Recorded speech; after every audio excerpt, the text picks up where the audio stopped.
बच्चों, आज जो आप पाठ आपके समक्ष लाई हूँ, आर एनवायरनमेंट या हमारा पर्यावरण, ये यूनिट 15।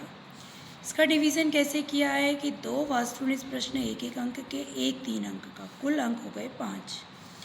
कुछ प्रश्न हैं जिनको पहले प्रश्नों को और विकल्पों को पढ़ूंगी, बाद में आपको इनके में उत्तर स्पष्टीकरण सहित दूंगी।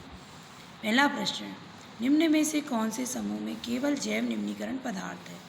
घास, पुष्प प्लास्टिक, घास लकड़ी प्लास्टिक, फलों के छिलके केक व नींबू, केक लकड़ी एवं प्लास्टिक। निम्नलिखित में से कौन आहार श्रृंखला निर्माण करते हैं? आहार श्रृंखला पता हो पहले तो, है ना। घास गेहूँ आम, घास बकरी मानव, बकरी गाय हाथी, घास मछली व बकरी। तीसरा, निम्न में से कौन पर्यावरण के मित्र व्यवहार कहलाते हैं? बाजार जाते समय कपड़े का थैला ले जाना, कार्य समाप्त होने पर लाइट बंद करना, माँ द्वारा स्कूटर से विद्यालय छोड़ते समय ऑफिस जाना, या सभी। चौथा प्रश्न, किसी परितंत्र के घटक है? उत्पादक, उपभोक्ता, अपघटक, सभी, है ना। पांचवा प्रश्न, हरे पादप किस पोषी स्तर में आते हैं? प्रथम, द्वितीय, तृतीय, चतुर्थ। छठा, सबसे बड़ा पारितंत्र है? रेगिस्तान, महासागर, वन, झील।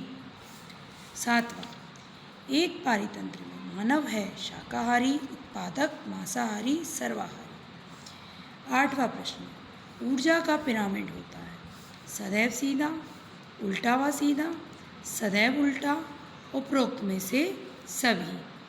तो ये प्रश्न मैंने कुछ रखे, अब हमें इनका आंसर देखना। आंसर देखने के लिए यहाँ देखिए, पहले हमें पता हो कि जैव निम्नीकरण है क्या। तो वे पदार्थ जो जैविक प्रक्रिया द्वारा अपघटित हों, उन्हें जैव निम्नीकरण कहा जाता है। ठीक है। पहले में कौन से पदार्थ अपघटित होंगे? ऊपर के दोनों में प्लास्टिक एवं अपघटित नहीं होगा, नीचे दिया हुआ एक में भी प्लास्टिक, तो आंसर कौन सा सही होगा बोलिए? सा। ठीक।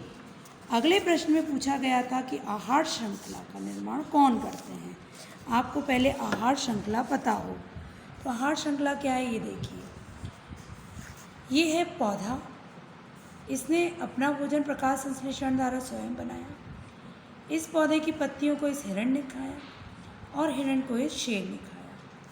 तो भोजन बनाने वाला पौधा था, है ना, और उसको शाकाहारी हिरण है जिसने पहले खाया, उसके बाद मांसाहारी शेर है। तो प्रथम श्रेणी पोषी स्तर में पौधा, द्वितीय में हिरण, तृतीय में शेर आया। इस तरह ये जो श्रृंखला हुई जिसमें ऊर्जा का प्रवाह एक दिशीय होता है, इसी को हम आहार श्रृंखला कहते हैं।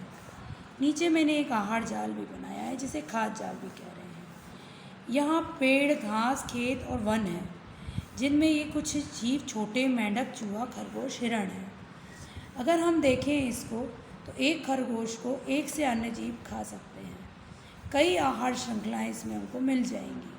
तो बहुत सारी आहार श्रृंखलाएं मिलके, है ना, जो जाल बनाती हैं उसे हम खाद्य जाल कहते हैं। इसमें ऊर्जा का प्रवाह टेढ़ी मेढ़ी रेखाओं में हो रहा है, क्योंकि ये चूहे को चील भी खा सकता है, इस मेंढक को सांप भी खा सकता है ना, इस खरगोश को पक्षी भी खा सकता है, और इस खरगोश को ये सांप भी खा सकता है, और ये सियार भी खा सकता है। तो इस तरीके से ये देखो, ये हो गया खाद्य जाल, ये हो गई खाद्य श्रृंखला। ठीक। प्रश्न था कि निम्न में से कौन आहार श्रृंखला का निर्माण करता है? तो घास गेहूँ आम, या घास बकरी मानव, बकरी गाय व हाथी, घास मछली बकरी। तो प्रथम स्तर घास, दूसरा उसको खाती बकरी, और तीसरा उस बकरी को खाता है मानव। अगला देखिए, निम्न में से कौन सा पर्यावरण मित्र व्यवहार करते हैं? तो बाजार जाते समय कपड़े का थैला ले जाना, ये भी होगा, हमने पॉलीथीन का उपयोग नहीं किया। कार्य करते समय लाइट, कार्य करने के बाद लाइट को बंद करना, ऊर्जा की यहाँ भी बचत हुई। और माँ अपने स्कूटर से विद्यालय छोड़ती है हमको और फिर ऑफिस जाती है, तो उसमें भी ऊर्जा की बचत हुई। तो ऑप्शन द सभी, है ना, तो इसमें हमारा ऑप्शन द आएगा, सभी। प्रश्न 4, किसी परितंत्र के घटक क्या हैं? तो परितंत्र क्या है और उसके घटक क्या हैं, इसे हमें देखना है। पहले मैंने परिभाषा लिखी है परितंत्र की। परितंत्र में सभी जीव जिसमें जैव घटक और सभी जीवों को 2 घटकों में बांटा है, जैव घटक, अजैव घटक। अब जैव घटक क्या है इसे देखें। किसी परितंत्र में सभी जीव में जैव घटक और अजैव घटक होते हैं। जैव घटक में उत्पादक, उपभोक्ता, अपघटक, और अजैव घटक में ताप, वर्षा, वायु, मृदा व खनिज। आप इनको जरा धैर्य से देखें और तुलनात्मक अध्ययन करें। तो जैविक घटक है ना, इनमें आपको जीवीय संरचना पाई जाती, जीवन पाया जाता है, जीवित होते हैं ये। क्या ताप, वर्षा, वायु ये जीवीय घटक हैं? ये नहीं है, जीवीय घटक नहीं है। ये प्राकृतिक तो हैं परंतु इनमें जीवन नहीं है, ये अजैव घटक हैं प्राकृतिक। और ये भी प्राकृतिक है पर इनमें जीवन पाया जाता है। तो परितंत्र के इन्हीं दोनों घटक को मिलाकर जो है परितंत्र बनता है। ठीक है।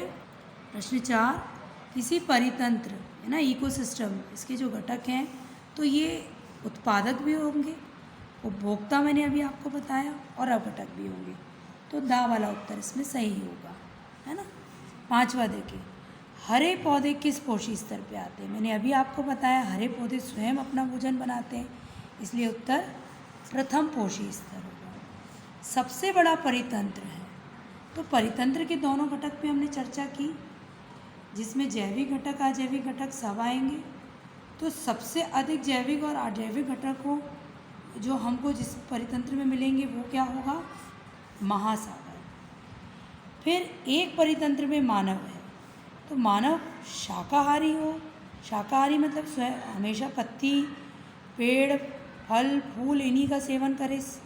उत्पादक तो वो होगा नहीं, स्वयं भोजन नहीं बनाता।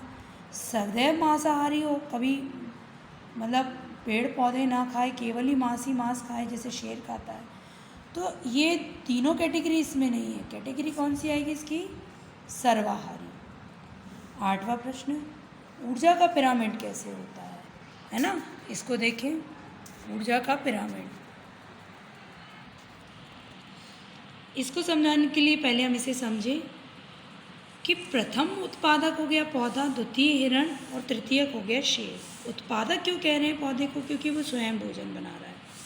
हिरण द्वितीयक क्यों है? क्योंकि वो उत्पादक से पोषण ले रहा है। और हिरण शाकाहारी क्योंकि वनस्पतियाँ, पत्ती वगैरह खा रहा है। शेर मांसाहारी है, लेकिन उसका क्रम कौन सा हो गया? तृतीयक स्तर, पोषी स्तर पे।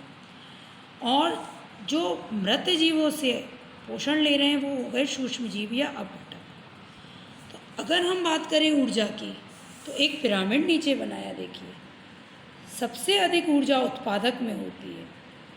उत्पादक अपनी ऊर्जा का 90% भाग स्वयं उपयोग करता है, 10% भाग अगले स्तर को देगा, मतलब प्राथमिक उपभोक्ता को। प्राथमिक उपभोक्ता 10% अगले को ट्रांसमिट करेगा और उसका 90 वो खुद यूज़ करेगा। द्वितीय उपभोक्ता सेकेंडरी कंज्यूमर, ये भी 90 खुद यूज़ करेगा, उसका 10 अगले को देगा। तृतीयक भी यही करेगा। तो अब ये जो ऊर्जा है ये धीरे धीरे क्या हो रही है? कम होती जा रही है। इसलिए पिरामिड हमेशा कैसा बन रहा है इसका? सीधा सीधा। तो उत्तर आएगा कि ऊर्जा का पिरामिड होता है। तो हमारा आंसर होगा आ, सदैव सीधा, है ना। इस चैप्टर को आज अपन सब रिवाइज करेंगे।